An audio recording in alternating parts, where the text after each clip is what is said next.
सो hello दोस्तों, welcome back to this channel. तो classical mechanics के और एक इंपॉर्टेंट टॉपिक में आपका बहुत बहुत स्वागत है। तो आज के इस वीडियो में हम डिस्कस करेंगे equation of motion under a central force. तो आइए इस टॉपिक को शुरू करते हैं। सो my dear friends,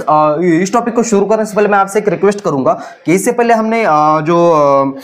reduction of two body problem into one body problem discuss कर चुके थे, वो मैंने पिछला वाला मिटाया भी नहीं है। तो उसमें हमने लैग्रेंजियन फाइंड किया था L इक्वल टू 1/2 म्यू, यहाँ जो कि रिड्यूस मास था r dot square minus potential energy fee of r। तो ये वाला पार्ट हम वहाँ डिस्कस कर चुके थे, इसका प्रूफ भी देख चुके हैं। तो यही से अब ये वाला हमारा पार्ट शुरू हो जाएगा, equation of motion under a central force. तो वो वीडियो आप जाके जरूर देख लेना। तो देख लेते हैं इसमें हम इक्वेशन ऑफ मोशन किस तरीके से डिराइव कर सकते हैं। सो देखो माय डियर, सिंपल सा है हमारे पास सेंट्रल फोर्स, यानी कि कोई सर्कुलर ऑर्बिट में मोशन हो रहा हो पार्टिकल का, ऐसी कोई बात होगी यहाँ। तो बिल्कुल उसी तरीके से यहाँ मेरे पास कोई एक सेंटर का सर्कल है एंड यहाँ मेरे पास उसकी रेडियस r है और इस पॉइंट से लेकर इसने ऐसे मोशन किया यहाँ तक, ठीक है, और ऐसे सामने चल रहा है। और यहाँ भी ऑब्वियसली यहाँ भी रेडियस क्या हो जाएगी, r हो जाएगी। और यहाँ मेरे पास एंगल बन रहा है थीटा, ओके। एंड इस सर्कल का जो सेंटर है मैं इसको मान के चलता हूँ कि ये सेंटर का सर्कल O है। एंड यहाँ से कितना डिस्टेंस उसने ट्रेवल किया होगा, r d theta,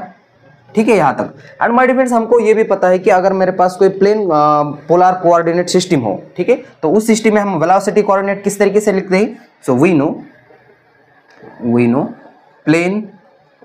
polar coordinate system,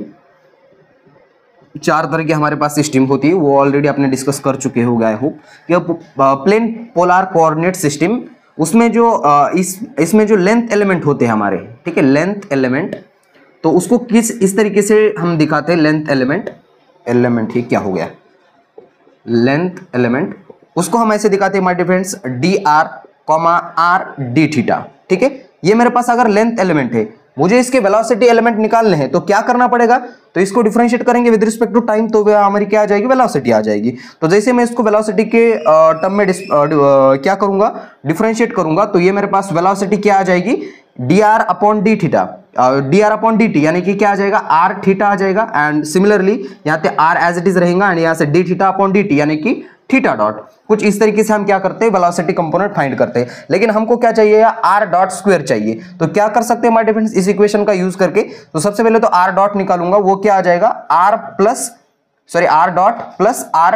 theta dot, okay. And यहां से अगर मेरे को स्क्वायर करना है तो दोनों तरफ मैं क्या कर लूंगा, स्क्वायर कर लूंगा। तो यहां से मेरे पास आ जाएगा r dot square equal to यहां से r dot square plus r dot r square theta dot square, okay. इसको इक्वेशन नंबर फर्स्ट देना चाहूंगा। एंड अभी हमने जो लैग्रेंजियन इक्वेशन यहां से मिटाया था, तो उसी का यूज करेंगे। सो मैं डायरेक्टली लिखूंगा वी नो दैट, कौन सा वाला इक्वेशन है वो, r इज इक्वल टू, मेरे पास निकल कर आया था वो L इज इक्वल टू यहां से 1/2 mu r dot square minus potential energy fee of r, okay. यहां तक माय डियर फ्रेंड्स, यहां जो मेरे पास म्यू है, ये क्या है, रिड्यूस मास है, जिसको हमने m1 m2 divided by m1 plus m2 इस तरीके से डिफाइन किया था, ठीक है। इसको क्या बोलते हैं, रिड्यूस मास। अगर मेरे पास दो मासेस हो तो इस तरीके से हम रिड्यूस मास निकाल लेते हैं, लेकिन हमारे पास मास तो यहाँ इस बॉडी का एक ही है, ठीक है, यहाँ भी मास सेम रहेगा और यहाँ भी मास सेम रहेगा। तो इस म्यू की जगह पे आप मैं क्या रख सकता हूँ, म्यू इज इक्वल टू एक ही m लिखूंगा, ठीक है, ऐसे एक ही m लिखा। And again my dear friends, क्या किया जा सकता है, देखो जरा, और तो इसके ये वाली वैल्यूज हम r डॉट स्क्वायर की वैल्यू इस जगह पे पुट कर लेते हैं एंड ऑल्सो इस म्यू की जगह पे m पुट कर लेते हैं। तो ये मेरे पास लैग्रेंजियन आ जाएगा, लैग्रेंजियन L इक्वल टू क्या हो जाएगा, यहाँ से 1/2 म्यू की जगह पे आएगा m, यहाँ से r डॉट स्क्वायर की जगह पे ये वाला r dot square plus r square theta dot square and minus करके फी ऑफ r, ओके। यहाँ तक अब यहाँ से कुछ नहीं किया है, अब बस सब्स्टिट्यूशन किया है। तो मल्टीप्लाई कर लेते हैं इसको, L इज इक्वल टू हो जाएगा 1/2 mr dot square and plus करके 1/2 mr dot square theta dot square and minus v of r। इसको इक्वेशन नंबर कितना दूं, अभी इसको इक्वेशन नंबर देता हूं 2। अब इसके बाद क्या करेंगे माय डियर फ्रेंड्स, हमको पता है कि लैग्रेंजियन इक्वेशन ऑफ मोशन, वो भी हम प्रूफ कर चुके हैं दोनों जो मेथड से। जो कि पहली मेथड थी हमारी लैग्रेंजियन इक्वेशन ऑफ मोशन, किसका यूज करके, using from D-Alembert principal, and दूसरा क्या था, हैमिल्टन प्रिंसिपल। तो दोनों का यूज करके हम प्रूफ कर चुके हैं वो वाला इक्वेशन। सो मैं यहाँ लिखूंगा कि वी नो, क्या है हमारे पास, वी नो लैग्रेंजियन इक्वेशन, लैग्रेंजीज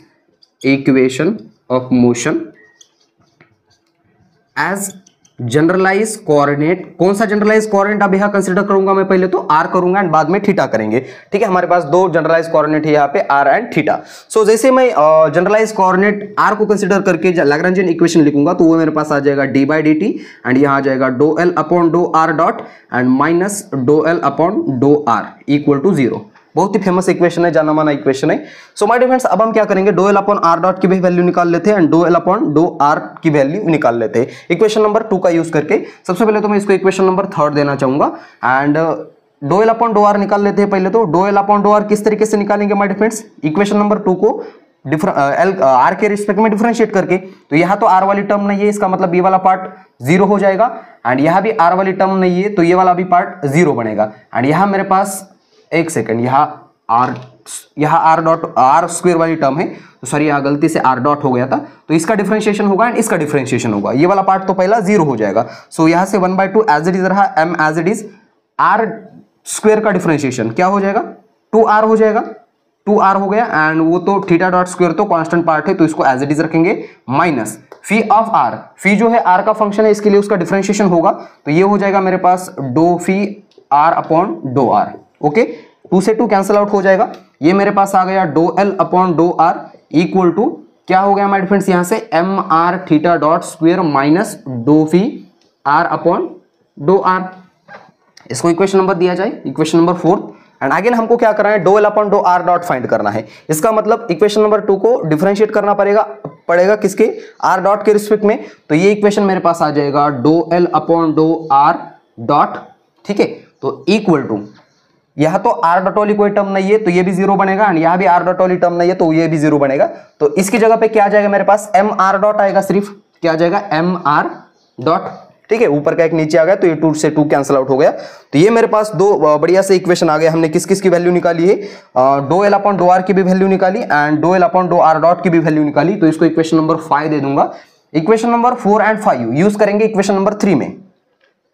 कर सकते हैं ऐसा, क्यों नहीं कर सकते, ठीक है, किया जाए तो यूज कौन सा equation, use equation 4 and 5 in equation 3 we get. So जैसे उसमें यूज करेंगे तो वो वाला इक्वेशन मेरे पास कुछ इस तरीके से बनेगा, देखो माय डियर फ्रेंड्स। तो यहां से D by D T as it is रहेगा इस साइड में, तो okay D by D T and do L upon do are dot, do L upon do are dot उसकी जगह पे आएगा M are dot and minus करके फिर से एक बार do L upon do R, do L upon do R, इसकी वैल्यू ये वाली है तो इसकी जगह पे पुट कर देंगे m r theta dot square. Okay and ये माइनस है, फॉर्मूला का एक माइनस तो प्लस हो जाएगा, वो तो प्लस हो गया do phi upon do are equal to 0। कोई दिक्कत यहां तक नहीं होनी चाहिए। सो माय डियर फ्रेंड्स, यहां से देखो इसको क्या, मैं मास तो कांस्टेंट है, आर डॉट का डिफरेंशिएशन टी के रिस्पेक्ट में आर डबल डॉट हो जाएगा minus m r theta dot square plus do phi upon do are equal to 0 and इसको इक्वेशन नंबर दे दूंगा मैं 6। तो यहां तक बहुत ही इंपॉर्टेंट इक्वेशन हमारे चल रहे हैं माय डियर फ्रेंड्स। सो अब हम क्या करेंगे, सिमिलरली जिस तरीके से हमने लैग्रेंजियन इक्वेशन लिखा as a generalise coordinate r, तो उसी तरीके से हम आप क्या करेंगे, लैग्रेंजियन इक्वेशन ही लिखेंगे, इक्वेशन ऑफ मोशन, बट उसकी जगह पे जनरलाइज कोऑर्डिनेट हमारा क्या होगा, थीटा होगा। तो थीटा के रिस्पेक्ट में जैसे मैं जनरलाइज कोऑर्डिनेट लिखने की कोशिश करूंगा, हमको क्या चाहिए my dear friends, theta dot की वैल्यू चाहिए और थीटा डॉट की वैल्यू हमको यहाँ इसी इक्वेशन को डिफरेंशिएट करने के बाद मिल सकती है। तो यहां तक आप नोट कर लीजिएगा। सो क्या लिखेंगे आप यहाँ, we know Lagrangian equation of motion, we know Lagrangian equation of motion generalise coordinate कौन होगा, अब यहाँ थीटा होगा। तो जनरलाइज कोऑर्डिनेट अगर मैं थीटा कंसीडर करूं तो लैग्रेंजियन इक्वेशन मेरे पास कुछ इस तरीके से बन सकता है, डी बाई डी टी यहां से आएगा do L upon do theta dot minus do L upon do theta equal to 0।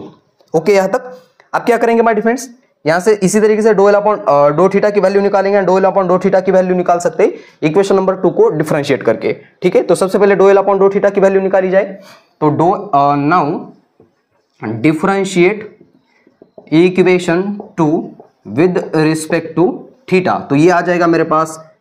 Dough L upon do theta. तो यहाँ थीटा वाली कहीं भी टर्म नहीं है तो इसके रिस्पेक्ट में डिफरेंशिएट करेंगे तो पूरी टर्म 0 बनेगी। अच्छा है, तो आगे क्या करेंगे my friends, do L upon do theta dot के रिस्पेक्ट में डिफरेंशिएट करेंगे इसी इक्वेशन को, ठीक है। क्या लिखूंगा यहाँ, नाउ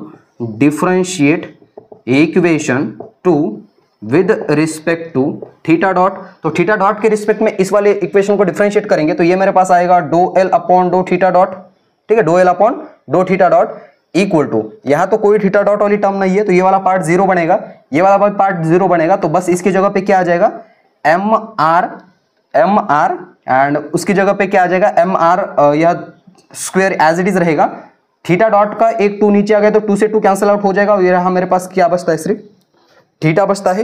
एंड अगेन क्या किया जा सकता है माय डिफरेंस, देखो जरा m are square theta dot, तो ये दोनों वैल्यूज आ गई, ये दोनों वैल्यूज हम इक्वेशन नंबर इस वाले इक्वेशन में यूज करेंगे, तो ये वाला इक्वेशन को मैंने नाम तो नहीं दिया है अभी, तो ठीक है दे देते हैं कुछ, ए इक्वेशन दिया जाए, सो मैं यहां लिखूंगा इक्वेशन ए बिकम्स, तो जैसे ही ये वैल्यू हम इक्वेशन कौन से इक्वेशन नंबर ए में पुट करेंगे तो ये इक्वेशन मेरे पास कुछ इस तरीके से बन सकता है कि D by D T and do L upon do theta dot, do L upon do theta dot, उसकी जगह पे क्या आ जाएगा M are square theta dot and minus करके do L upon do theta dot, do L upon do theta की उसकी value क्या है, जीरो है, ओके। एंड अगेन हमको ये भी बात पता है कि ये जो मेरा पास पार्टिकल है, जो भी ऑब्जेक्ट है वो ऐसे सर्कुलर ऑर्बिट में मोशन कर रहा है, तो सर्कुलर ऑर्बिट में मोशन करते समय उसका जो एंगुलर मोमेंटम होता है वो क्या होता है, कंजर्व रहता है, कांस्टेंट रहता है, तो क्या मैं उसको इस तरीके से लिख सकता हूं क्या डी बाई डी टी, अब आपकी मर्जी, एंगुलर मोमेंटम को किस तरीके से दिखाते हैं, एल से दिखाते हैं और किससे, जे से भी दिखाते हैं, जैसा आपको पसंद आए वो आप दिखा सकते हैं, इक्वल टू जीरो, बोलो मंजूर है। एंगुलर मोमेंटम उस पार्टिकल का क्या रहेगा, कंजर्व कांस्टेंट रहता है, तो उसके कांस्टेंट को हम टाइम के रिस्पेक्ट में डिफरेंशिएट कर लेते हैं तो उसका आंसर जीरो आता है। तो अगर इन दोनों इक्वेशन को अगर आप कंपेयर कर पा रहे हो तो क्या आपको नजर आ रहा है यहां तक, यहां से देखो ये वाली क्वांटिटी और ये वाली क्वांटिटी सेम हो सकती है, क्यों नहीं हो सकती, हो सकती है, तो उसी को हम पुट करेंगे। सो देखो माय डियर फ्रेंड्स, यहां से मैं जे बराबर लिख सकता हूं क्या, ऐसे जे बराबर एम आर स्क्वायर एंड यहां से थीटा डॉट, बोलो ठीक है। इन दोनों को कंपेयर करके हमने क्या किया, इन दोनों को इक्वल पुट किया एंड जे इक्वल टू, आप लेना चाहो तो एल भी लिख सकते हैं, यहां से मैं थीटा डॉट की वैल्यू निकाल सकता हूं, थीटा डॉट इक्वल टू क्या आ जाएगा, j upon M R square,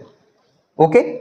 और क्या क्या कर सकते हैं हम, फिर से एक बार ये जो थीटा डॉट की वैल्यू आ गई है किसमें पुट करनी है, इक्वेशन नंबर 6 में, तो इसको नाम दे दिया जाए, कुछ 7 दे दिया इक्वेशन, तो अब हम यूज करेंगे equation 7 in equation 6 we get, ठीक है, use equation 7 in equation 6 we get. So equation 6 देखो मेरे पास क्या बन सकता है अभी, equation 6 m are double dot okay minus m r and theta dot square है, या थीटा की वैल्यू रख दिया जाए तो यह आ जाएगा j upon M R square and उसका होल स्क्वायर करना पड़ेगा and plus do phi upon do are equal to 0 कर दे स्क्वायर, उसका m are double dot minus m r j square हो गया, एम स्क्वायर हो गया, आर की पावर पहले 2 था और एक 2 आ गया तो 4 हो जाएगा एंड ये वाला पार्ट उस तरफ भेज देंगे तो ये माइनस में चला जाएगा, minus do phi upon do are. अब क्या हो सकता है, मास से एक मास कैंसिल आउट हो गया, एक मास बचता है, आर से एक आर कैंसिल हो गया तो यहां 3 बचेंगे, ठीक है यहां तक। अब क्या करेंगे माय डियर फ्रेंड्स, सिंपल सा है, यहां से मेरे पास आ गया m are double dot minus क्या बचा है, सिर्फ ऊपर बचा है जे स्क्वायर, डिनोमिनेटर में है m r cube equal to and ये जो minus do we upon do r, इसको देख पा रहे हो अगर वो क्या होता है, फोर्स के बराबर होता है, तो मैं इसको एफ आर लिख सकता हूं एंड अगर यहां आप लिखना चाहो तो ऐसा भी लिख सकते हैं कि एफ जो है हमारा फोर्स जो होता है वो negative do phi upon do r के बराबर होता है, ओके। तो ये एक मेरे पास बढ़िया एंड बहुत ही इंपॉर्टेंट इक्वेशन आ गया है हमारे फ्रेंड्स, तो इसी का यूज करके हम जो हमारे केपलर्स लॉ है एंड उसके आगे की जो भी कंसेप्ट है तो यही से वो स्टार्ट हो जाएगी, तो आप इस वाले इक्वेशन को थोड़ा सा ध्यान में रखना और अच्छी तरीके से पढ़ लेना, ठीक है। तो इसके बाद और एक हम क्या कर लेते हैं, काइनेटिक एनर्जी भी निकाल लेते हैं, तो यही तक हमारा हो गया है, लेकिन जो हमारी टोटल एनर्जी होगी वो भी हम केपलर सेकंड लॉ प्रूफ करते समय निकालने ही वाले हैं, तो यही हम वही काम यहाँ कर लेते हैं, तो आप यहाँ तक नोट कर लीजिएगा, बचा हुआ काम मैं आगे कंटिन्यू कर लेता हूँ।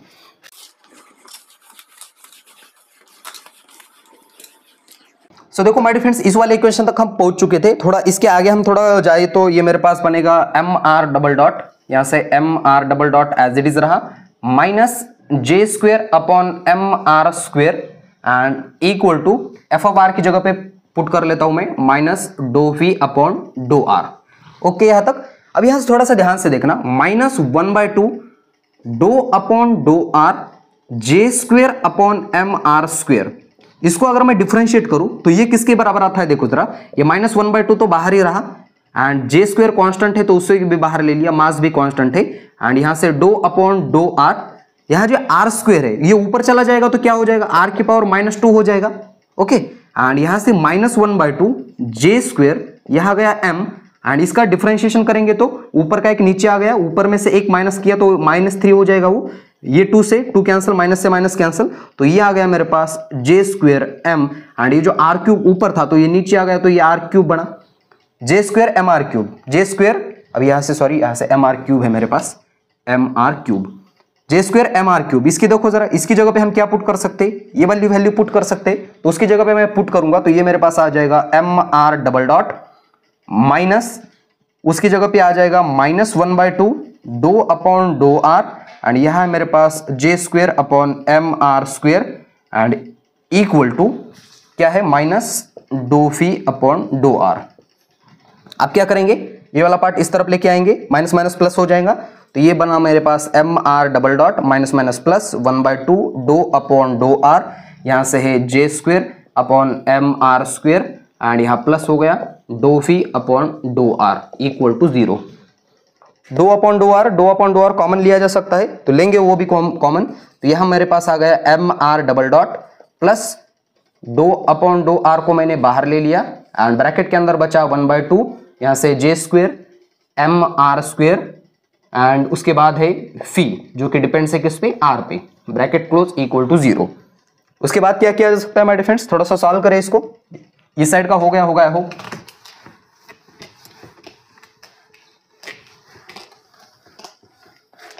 सो देखो माय डिफरेंस, इसको और क्या किया जा सकता है, दोनों तरफ अगर मैं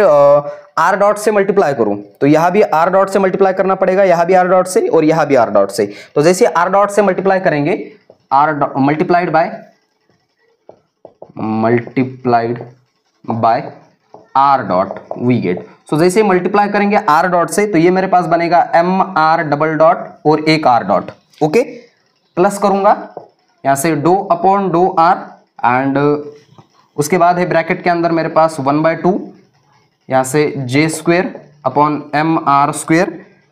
प्लस है फी ऑफ आर एंड किससे मल्टीप्लाई कर रहे हैं, आर डॉट से, तो आर डॉट को मैं d by D T R आई से भी लिख सकता हूं एंड इक्वल टू क्या है मेरे पास 0 है। ओके यहां तक। अब क्या करेंगे माय डिफरेंस, इसको देखो जरा, मैं इसको डिफरेंशिएट करूं डी बाई डी टी, किसको 1/2 एम आर डॉट स्क्वेयर को, तो ये काइनेटिक एनर्जी को जैसे मैं डिफरेंशिएट करूंगा तो क्या आ जाएगा, यहां से 1/2 एज इट इज रहेगा एंड आर डॉट का स्क्वायर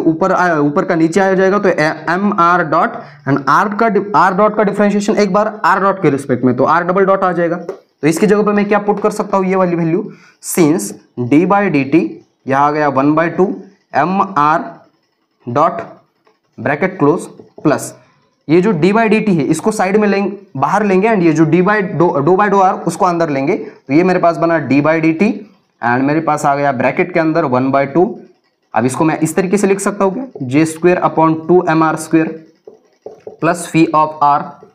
एंड ये ब्रैकेट क्लोज एंड यहां आ जाएगा do R upon do R, ठीक है, do R upon do are किस तरीके से आ गया मेरे फ्रेंड्स, ये हमने डी बाई डी टी इसको साइड में ले लिया एंड ये उसको मल्टीप्लाई किया तो इक्वल टू ये आ गया 0, तो ये तो 1 बना and again d by D t common लिया जा सकता है उसमें से, तो जैसे मैं d by D t common ले लूंगा तो ये मेरे पास आ जाएगा 1/2 kinetic energy m are square plus j square upon 2 M R square and plus phi of r equal to 0। इस वाले पार्ट को माय डियर फ्रेंड्स ये मेरे पास है टोटल एनर्जी, ठीक है, ये क्या है मेरे पास, ये है टोटल एनर्जी, टोटल एनर्जी। इस टोटल एनर्जी को मैं टाइम के रिस्पेक्ट में डिफरेंशिएट कर रहा हूं, तो आंसर क्या आ रहा है, 0 आ रहा है, तो इसका मतलब ये क्या हो जाएगी, कांस्टेंट हो जाएगी, सिंस मैं ऐसा लिख सकता हूं कि यहाँ total energy E equal to 1/2 m are dot square plus j square upon M R square plus v of r equal to constant C। So my dear friends ये एक मेरे पास बहुत ही इंपॉर्टेंट इक्वेशन आ गया है, तो इसका भी हम आगे जब केपलर्स लॉ पढ़ेंगे तो उसमें यूज करेंगे, तो आप समझ जाना कि वो इक्वेशन कहां से और क्यों आया था, ठीक है। तो यहाँ तक आप नोट कर लीजिएगा, equation of motion under a central force. तो इसके बाद का जो टॉपिक्स है वो हम आगे वाले वीडियो में लेकर आएंगे। एंड इसी वीडियो को फुल स्टॉप देने से पहले मैं आपसे एक रिक्वेस्ट करूंगा कि इससे पहले के टॉपिक्स आप जरूर जाके देख लेना एंड इस वीडियो को अपने दोस्तों के साथ जरूर शेयर कर लेना। एंड तब तक के लिए वेरी ऑल द बेस्ट।